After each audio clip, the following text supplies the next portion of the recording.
أعوذ بالله من الشيطان الرجيم بسم الله الرحمن الرحيم ربي زدني علما اللهم ربي اشرح لي صدري ويسر لي أمري واحلل عقدة من لساني يفقهوا قولي اللهم صل على سيدنا ومولانا محمد وبارك وسلم عليه السلام علیکم ورحمۃ اللہ وبرکاتہ۔ کیا حال ہے آپ سب کا؟ ٹھیک ہیں؟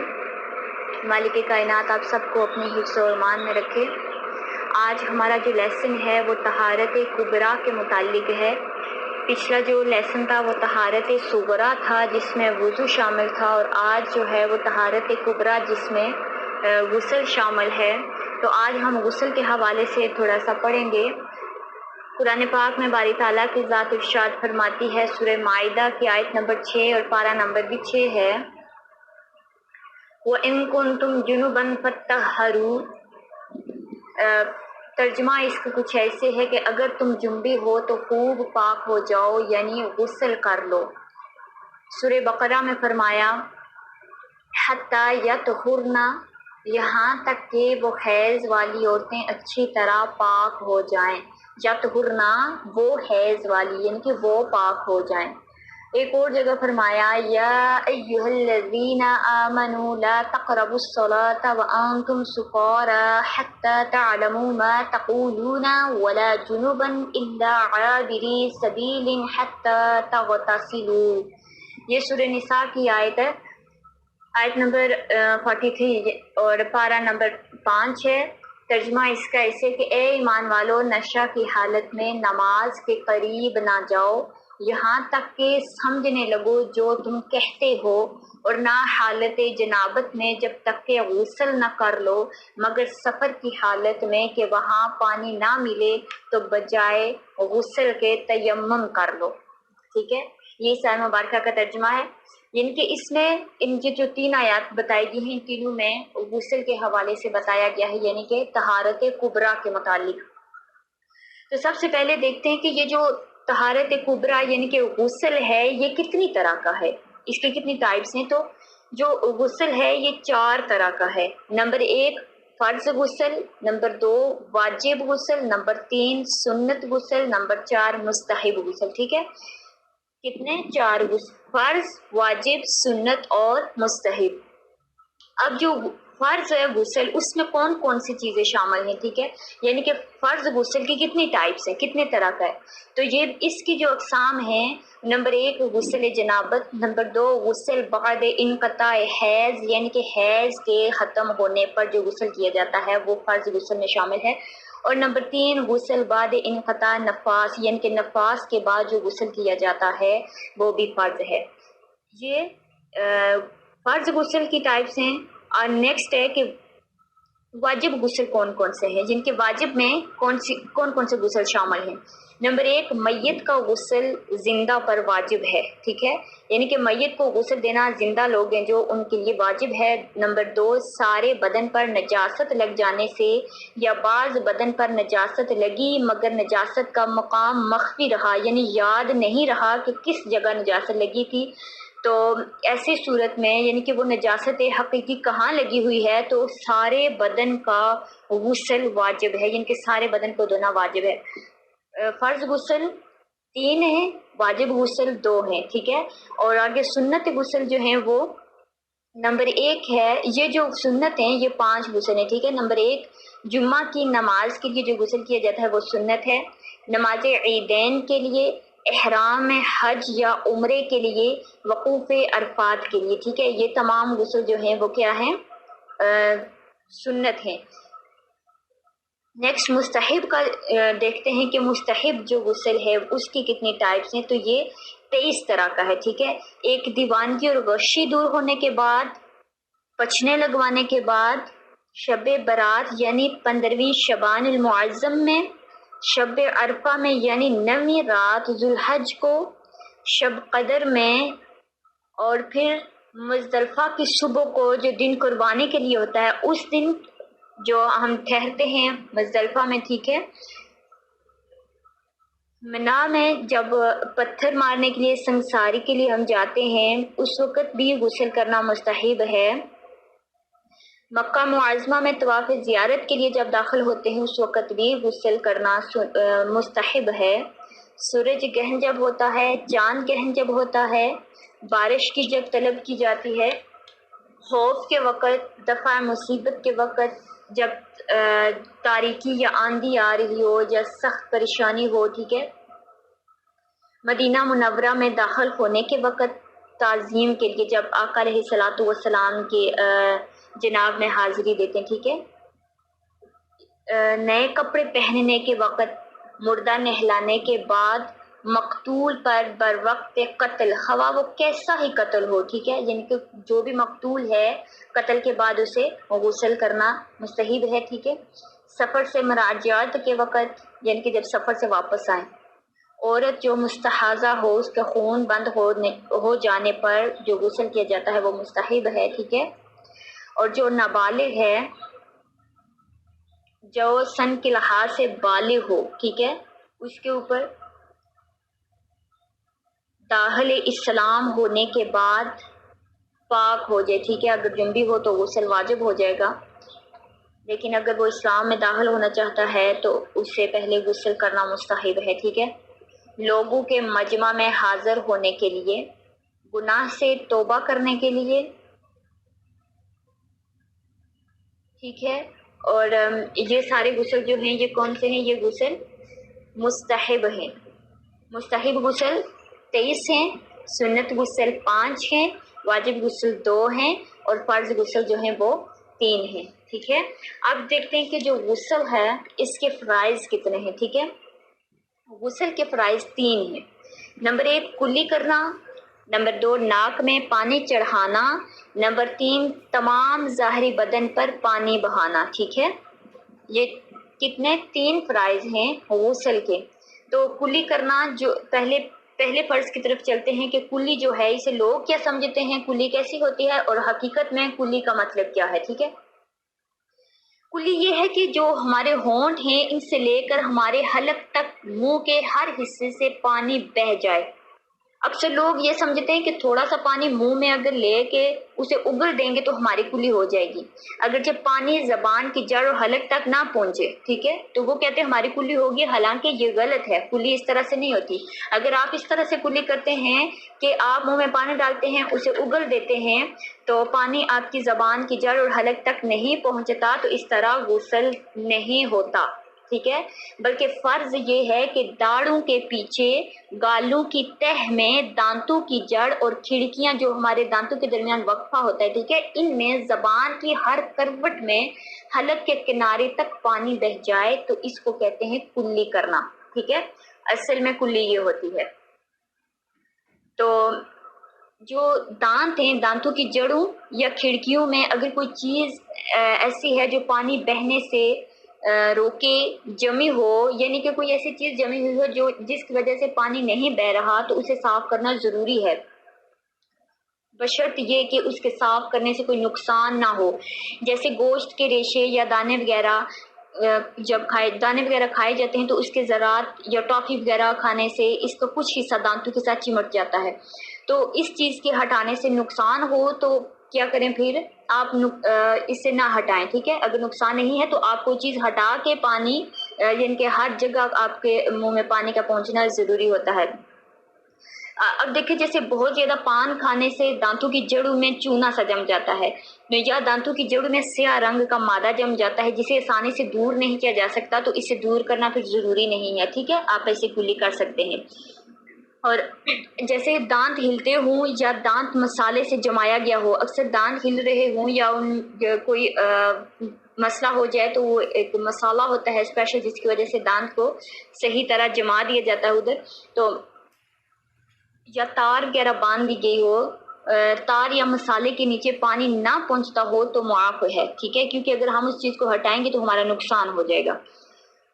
اگر کلی کرنے سے قبل دانتوں میں گوشت کے ریشے پھنسے ہوئے تھے، اسی طرح ان کو نکالے بغیر کلی کر کے غسل کر لیا اور نماز پڑھ لی اور بعد میں معلوم ہوا تو انہیں نکال کر اس جگہ پر پانی بہانا فرض ہے۔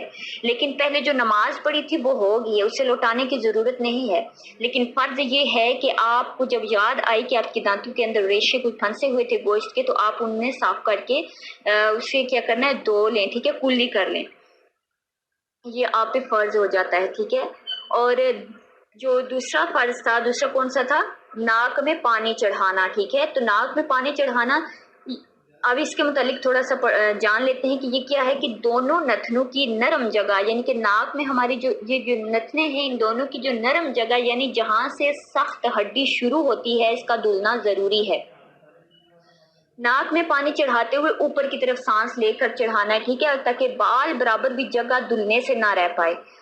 اگر ایسا ہو گیا تو پھر کیا ہوگا؟ غسل نہیں ہوگا۔ اور جو ناک کے اندر رینٹ سوکھ گئی ہوتی ہے اس کا چھڑانا فرض ہوتا ہے۔ ناک کے بالوں کا دھونا بھی فرض ہوتا ہے۔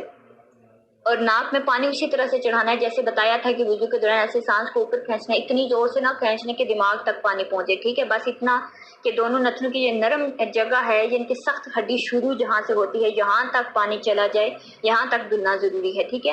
اور پھر بدن پر پانی بہانا، ٹھیک ہے، پورے جسم پر پانی بہانا کہ بال برابر جگہ بھی خشک نہ رہے۔ جسم دھوتے وقت سر کو اور مردوں کی یہ جو داڑھی ہوتی ہے، ان کی مونچھیں، ان کی گونگوں کے بالوں کے نیچے کھال کو دھونا بھی فرض ہے، ٹھیک ہے، ان کا خیال لازمی کیا جائے۔ اگر ایسا نہیں ہوگا، ذرہ برابر بھی کوئی بھی جگہ خشک رہ گئی، دھلے بغیر رہے گی تو غسل نہیں ہوگا۔ اسی طرح کان کے اگلے حصے، بغلوں، ناک، پیٹ کی سلوٹوں، شرمگاہ، انگلیوں کے درمیان کی جگہ کا بھی خاص خیال رکھا جائے، کیونکہ یہ جگہیں اکثر دھلنے سے رہ جاتی ہیں۔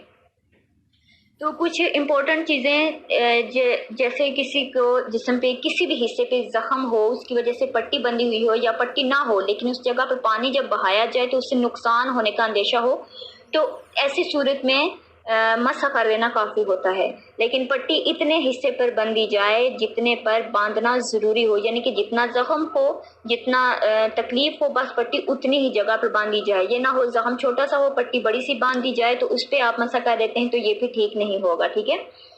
اور اکثر یہ زکام یا آشوب چشم یہ ایک بیماری ہے جو آنکھوں کی بیماری ہوتی ہے، ٹھیک ہے، یہ کسی کو ہو، یعنی کہ زکام یا آشوب چشم ہو اور یہ یقین ہو کہ نہانے سے یہ مرض بڑھ جائے گا یا دیگر امراض پیدا ہو جائیں گے اس کی وجہ سے، تو کلی کر کے ناک میں پانی ڈالے اور گردن سے نیچے بدن کو دھو لیں، سر پر گیلا ہاتھ پھیر لیں، تو اس طرح سے غسل ہو جائے گا۔ لیکن ٹھیک ہو جانے کے بعد جب آپ تندرست ہو جائیں تو اس کے بعد سر بھی دھونا ہوگا، لیکن غسل کی ضرورت نہیں رہے گی، غسل جو آپ نے کیا وہ ہو جائے گا، اور اس کے بعد جب آپ ٹھیک ہو جائیں تو آپ اپنا سر دھو لیں، ٹھیک ہے۔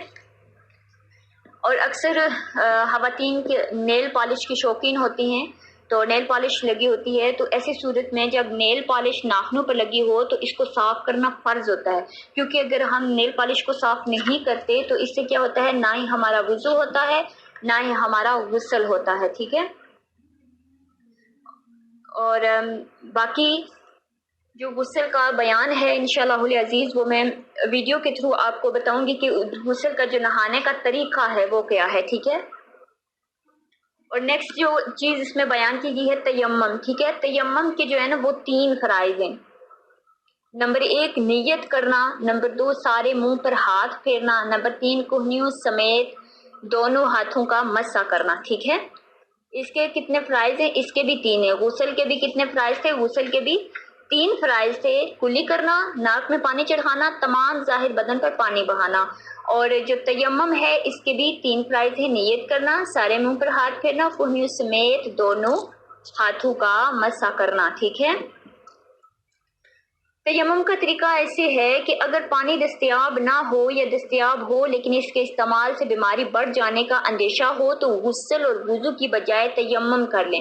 غسل اور وضو کے لیے تیمم کا طریقہ ایک ہی ہے، یعنی کہ پہلے نیت کر لیں کہ میں حدث یعنی کہ ناپاکی دور کرنے اور نماز پڑھنے کے لیے تیمم کرتا ہوں، پھر بسم اللہ پڑھ کر دونوں ہاتھوں کی انگلیاں کشادہ کر کے کسی چیز یعنی مٹی، پتھر، چونا اینٹ یا دیوار وغیرہ پر ہاتھوں کو ماریں، ٹھیک ہے۔ اگر زیادہ گرد لگ جائے تو ہاتھ کو جاڑ لیں، پھر اسے چہرے کا مسا ایسا کریں کہ بال برابر جگہ بھی ایسی نہ رہے جس پر ہاتھ نہ پھرا ہو۔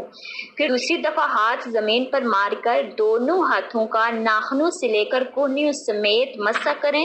اس کا طریقہ یہ ہے کہ بائیں ہاتھ کے انگوٹھے کے علاوہ جو 4 انگلیاں ہیں ان کا پیٹ دائیں ہاتھ کی پشت پر رکھیں اور انگلیوں کے سروں سے کہنیوں تک لے جائیں، اور وہاں سے بائیں ہاتھ کی ہتھیلی سے دائیں ہاتھ کے پیٹ کو مس کرتے ہوئے وہاں تک لائیں جہاں سے ہتھیلی شروع ہوتی ہے۔ پھر بائیں ہاتھ کے انگوٹھے کے پیٹ سے دائیں انگوٹھے کی پشت کا مسا کریں، اسی طرح دائیں ہاتھ سے بائیں بازو کا مسا کریں، ٹھیک ہے۔ یعنی کہ جیسے آپ نے دائیں بازو کا مسا کیا، اسی طرح پھر آپ نے بائیں بازو کا مسا کرنا ہے۔ اور جو تیمم کی سنتیں ہیں وہ نمبر 1 بسم اللہ پڑھنا، نمبر 2 دونوں ہاتھوں کو زمین پر مارنا، نمبر 3 پہلے دائیں پھر بائیں ہاتھ کا مسا کرنا، نمبر 4 انگلیاں کھلی رکھنا پھر ہاتھوں کو جاڑنا اور پہلے منہ پھر ہاتھوں کا مسا کرنا، نمبر 7 دونوں کا مسا پے در پہ ہونا، یعنی چہرے کے فوراً بعد دونوں بازو کا مسا کرنا، اور زمین پر ہاتھ رکھنے کے بعد آگے بڑھانا اور پیچھے لانا، ٹھیک ہے، جو طریقہ ہے۔ اور جو اس کے متعلق کچھ اہم مسائل بھی ہیں کہ جو چیز آگ پر پگھل جائے، نرم ہو جائے یا جل کر راکھ ہو جائے اس سے تیمم جائز نہیں ہے۔ اس کے برعکس کسی بھی چیز سے جائز ہے، جیسے پتھر، زبرجد، فیروزہ، عقیق، ریت، چونا وغیرہ، یعنی کہ اس طرح کے جو بھی پتھر ہوں گے نا ان سے تیمم جائز ہے، جس پر غبار ہو یا نہ ہو، یعنی کہ گرد آلود ہوں یا نہ ہو، لیکن وہ سخت چیز ہو اس پہ اسے کیا کہتے ہیں، وہ پگھل نہ سکتی ہو، نرم نہ ہو سکتی ہو، ٹھیک ہے، جل کے راکھ نہ ہو سکتی ہو، اس سے کیا ہو سکتا ہے، تیمم ہو سکتا ہے۔ پکی اینٹ، چینی یا مٹی کے برتن سے تیمم جائز ہے، البتہ اگر ان پر کسی ایسی چیز کی تہ جمی ہو جس سے تیمم صحیح نہیں تو اسے تیمم نہیں کر سکتے، جیسا کہ oil paint, plastic paint, wallpaper وغیرہ، ٹھیک ہے۔ اگر یہ چیزیں لگی ہوئی ہیں تو پھر کیا ہوگا کہ اس سے تیمم نہیں ہو سکتا۔ مٹی وغیرہ اگر نجس ہو گئی تو پھر دھوپ یا ہوا سے سوکھ گئی ہو اور نجاست کا اثر بھی ختم ہو گیا ہو تو اس پر نماز پڑھ سکتے ہیں، لیکن اس سے تیمم نہیں کر سکتے، ٹھیک ہے۔ غور کریں کہ اگر کوئی مٹی یا کوئی جگہ ایسی تھی جو نجس تھی لیکن اس سے دھوپ یا ہوا کی وجہ سے وہ خشک ہو گئی ہے، نجاست کا اثر ختم ہو گیا ہے، تو اس پر نماز تو پڑھ سکتے ہیں لیکن اس سے تیمم نہیں کر سکتے۔ ایسی چیز پر جسے تیمم نہیں کر سکتے، اگر اتنی گرد پڑی ہو کہ ہاتھ مارنے سے انگلیوں کے نشان بن جائیں تو اس سے تیمم جائز ہے، ٹھیک ہے۔